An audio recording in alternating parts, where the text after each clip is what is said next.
Hello guys, நம்ம இப்போ எங்கே போயிட்டுருக்கோம்னா ஏலகிரி ஹில்ஸுக்கு தான் வந்து போயிட்டுருக்கோம். ஸோ பாருங்கள், வேறு லெவல் பிளேஸு. ஸோ வந்து 14 வளைவுகள் இருக்குது இதில், ஏலகிரி ஹில்ஸில் 14 வளைவு தான் வந்து கிராஸ் பண்ணி போக போகிறோம். ஸோ போகும்போதே வந்து பார்த்திங்கன்னா அந்த வியூலாம் வேறு லெவலில் இருந்தது. அதுவும் காலையில் அந்த கிளைமேட்லாம் பொறுத்தனால வந்து பார்த்திங்கன்னா செம்ம கூலிங்கு. ஹெல்மெட்டு வந்து போடுங்க, சேஃப்டியாக இருக்கும். ஹெல்மெட் யூஸ் பண்ணுங்கள். பாருங்கள், வேறு லெவலு. ஸோ ஃபேமிலியாக போகிற மாதிரி இருந்தால் ஏலகிரி வாங்க, ஃபுல் என்ஜாய்மெண்ட் தான். பாருங்கள், 14 வளைவு ஏறத்துக்குள்ளே போதுமானுச்சு. அப்படியே உள்ளே போனீங்கன்னா பேர்ட்ஸ் பார்க் இருக்குது. பேர்ட்ஸ் பார்க்கு,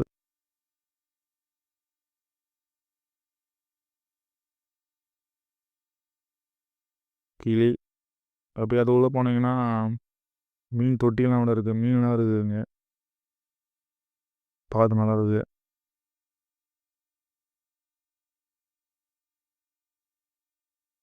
இதில் அப்படியே ஏலகிரி வந்து உள்ளே போனீங்கன்னா இன்னும் போட்டிங்லாம் கூட இருக்குது. அமௌண்ட்டு கம்மி தான். ஸோ ஃபேமிலியாக போனீங்கன்னா நல்லாயிருக்கும்.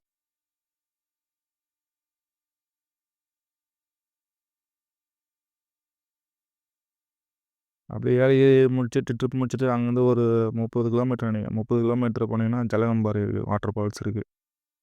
அங்கே போனீங்கன்னா கூட நல்லா தான் இருக்குது. அங்கேயும் விசிட் பண்ணுங்கள்.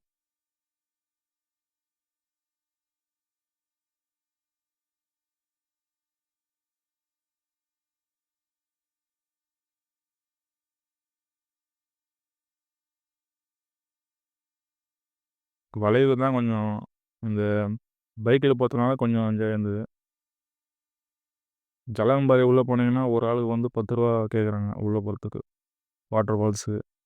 அப்படியே உள்ளே போனீங்கன்னா அங்கே ஒரு நீர்வீழ்ச்சிலாம் இருந்தது. நாங்கள் போகிற டைமில் வந்து தண்ணி கம்மியாக இருந்தது. நீங்கள் போகிற டைமில் அதிகமாக இருந்தால் நல்லாயிருக்கும்.